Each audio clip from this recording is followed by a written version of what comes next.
अशी पंढरी पंढरी ग विठुरायाची नगर. रामकृष्ण हरी. करावे चिंतन तेची बरे न भेटून.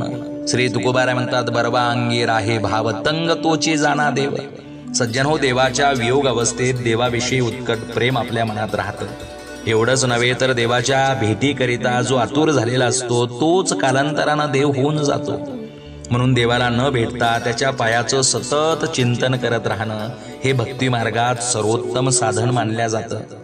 दर्शनाची उरी अवस्थाची अंगधरी. सज्जनो, ज्याच्या आयुष्यात देवाचं दर्शन होण्याचं शिल्लक आहे त्याच्या मनाला देवाचं अखंड ध्यान लागलेलं असतं. तुकोबाराय म्हणतात, देवाच्या वियोगातच देवाविषयी उत्कट प्रेम आणि अखंड ध्यान असतं आणि तोच भक्त कालांतरानं देवरूप होऊ शकतो. या सर्व प्रकाराला कारण असतं ते माणसाचं मन. तुका म्हणे मन तेथे सकळ कारण. जय शिवराम.